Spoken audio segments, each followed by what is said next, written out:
Сәлеметсіздер ме әріптестер? Бүгінгі видеоролигімізде студенттердің бағаларын өшіріп қателесіп қойған. Соның орнына басқа баға қою болмаса балл қоюды көрсетемін. Өзіңіздің логин пароліңізбен кіріп болғаннан кейін басты бетте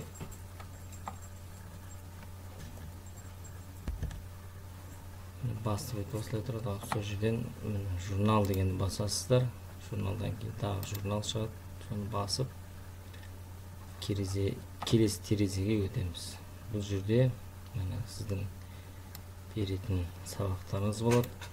Бұл жерде өтетін сабақтарыңыз. Соның ішіне мысалға Х20 тобын таңдап аламыз.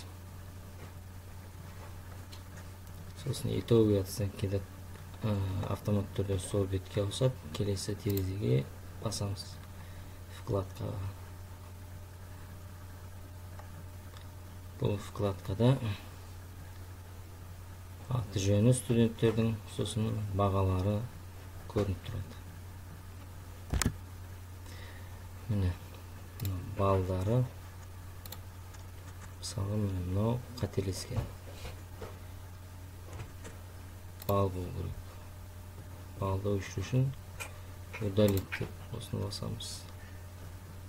Батырмасын басамыз. Алжановта 19-ында.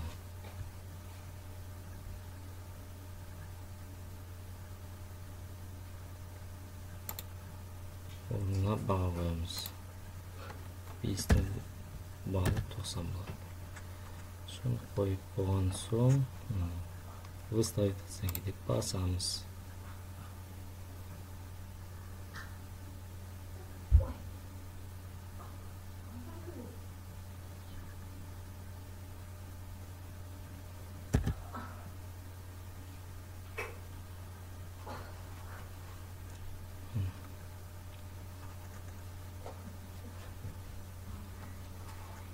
Алжанов 90-ға өзгерді.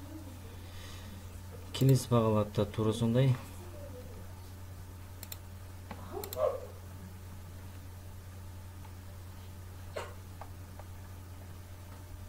Байнянсовта 19-20.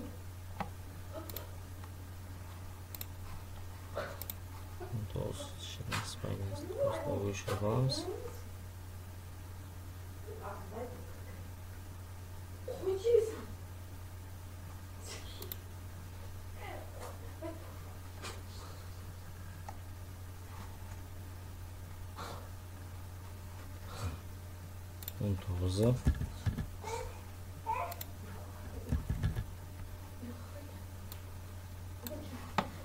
Выставить оценки.